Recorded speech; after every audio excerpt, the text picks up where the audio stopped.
There is a quiet moment in every human life when fear whispers before it ever screams, when the mind trembles at something unseen, and the body reacts as if danger is already here.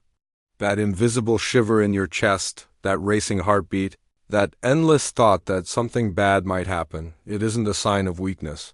It's a biological masterpiece millions of years in the making. Deep in your brain, the amygdala, a tiny almond-shaped structure, stands guard like a sentinel, scanning the world for threats. It doesn't care whether the threat is a tiger in the grass or a text message you're afraid to read. To the amygdala, fear is fear, and its only job is survival. When that alarm goes off, your body floods with adrenaline, your heart speeds up, your breathing changes, and your mind focuses on escape. This ancient circuit is the foundation of anxiety, and while it once kept our ancestors alive, it now often turns against us in the quiet chaos of modern life. The neuroscience of anxiety tells us that this primitive system doesn't easily distinguish between real danger and imagined danger. The brain's fear network, connecting the amygdala, hippocampus, and prefrontal cortex, can trap us in cycles of dread where thoughts become threats and memories become monsters. The truth is, the brain learns fear fast but forgets safety slowly. Every anxious thought, every panic response leaves a trace, a small but powerful pattern in neural pathways that reinforce themselves over time. Fear, in essence, is not just an emotion. It's a memory your brain keeps rehearsing. And that's where cognitive behavioral therapy, CBT, comes in like a quiet revolution. While medication may calm the storm and mindfulness may soothe the waves, CBT dives into the roots of the storm itself, the mind's relationship with thought, and the brain's ability to rewire itself through awareness and practice. In psychology, we know that the brain is not fixed. It's plastic, capable of rewiring, adapting, and forming new pathways throughout life. Neuroplasticity is what allows cognitive behavioral therapy to do its work. When someone begins therapy to manage anxiety or fear, what they are truly doing is teaching their brain to respond differently to old triggers. They are showing the amygdala that not every shadow means danger, not every heartbeat is a sign of threat, and not every anxious thought deserves belief. Over time, the neural circuits of fear, those ancient highways of alarm, begin to fade as new circuits of calm and logic take their place. But to understand how CBT actually accomplishes this, we have to travel deeper into the brain, to the place where thoughts and emotions meet, where beliefs become biology. This is the story of how the mind heals itself, how science meets soul, and how cognitive behavioral therapy helps humanity rewrite one of its oldest stories, the story of fear. The science of cognitive behavioral therapy, or CBT, is not magic, but it can feel miraculous because it works with the brain in ways that feel both intimate and profound, teaching us that thoughts are not commands and feelings are not inevitabilities. It starts with awareness, the gentle noticing of the mind's patterns, the realization that anxiety is not an unchangeable fate but a learned response, a habit encoded in neurons that can, through repetition and intention, be reshaped. In the brain, the prefrontal cortex, the seat of reasoning and executive control, holds the power to regulate the amygdala's ancient alarms. But often in anxiety disorders, this region is underactive, allowing fear to dominate our perception of reality. CBT works by strengthening this very connection, exercising the prefrontal cortex like a muscle, gradually teaching it to intervene when the amygdala reacts with panic. Therapists guide patients to identify distorted or catastrophic thoughts, to challenge them, and to replace them with more realistic, grounded perspectives. This process might sound simple, yet each session is a delicate exercise in neuroplasticity, a rewiring of synapses as old fear-based circuits weaken and new adaptive pathways take hold. The hippocampus, responsible for contextualizing memories and distinguishing past threat from present safety, also plays a crucial role. CBT helps recalibrate this system so that the mind learns to remember safety rather than rehearsing danger. Every cognitive exercise, every behavioral experiment, every reflection on thought patterns nudges the brain toward resilience. Studies in neuroscience have shown that even short-term CBT can alter activity in the amygdala, increasing the brain S ability to respond to stress with calm rather than panic while enhancing connectivity with the prefrontal cortex, which regulates thought and emotion.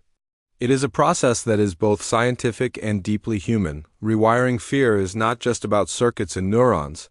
It is about learning to live in the world without being enslaved by imagined threats. It is the quiet reclaiming of presence, the reclaiming of choice, in how we respond to life's uncertainties.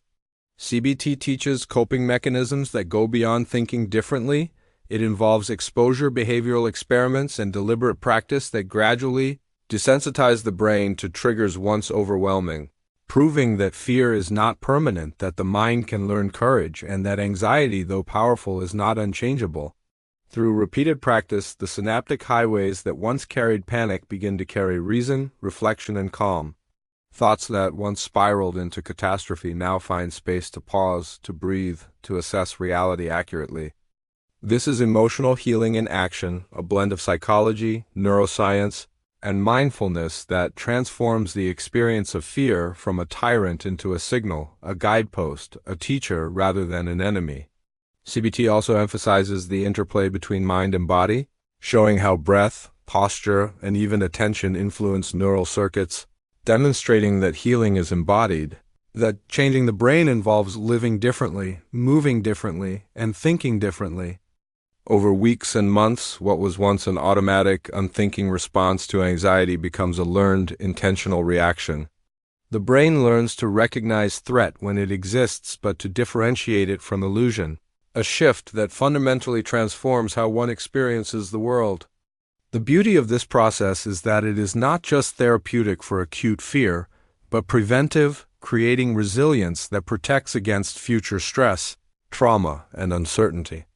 And while science explains the mechanisms amygdala suppression, prefrontal activation, hippocampal recalibration, neuroplasticity, the lived experience is one of empowerment, of emerging from the grip of fear into a state where thought and emotion are tools rather than chains, where the mind recognizes its capacity for adaptation, and where the human spirit finds expression in the circuitry of survival that has now been retrained for life rather than mere survival. As we reach the end of this journey through fear, through the quiet mechanics of the brain, and the deliberate practice of cognitive behavioral therapy, we begin to understand that fear is not simply a reaction but a mirror reflecting the complexity of consciousness, the fragile yet resilient architecture of the human mind, and the exquisite interplay between thought, emotion, and experience. In learning to rewire fear, we do not destroy it, nor do we erase the memory of danger that once protected us, but we invite wisdom to govern instinct, insight to temper reflex, and reason to guide response, revealing that the mind is both laboratory and sanctuary, capable of infinite adaptation, and that anxiety, while deeply human, is a teacher whose lessons are only terrifying until we learn to interpret them. The brain circuits, once rigid and rehearsed in panic, now bend toward clarity and calm, a testament to the principle that we are not prisoners of our neural wiring, but participants in its transformation, sculptors of our own perception, and witnesses to the subtle evolution of consciousness itself.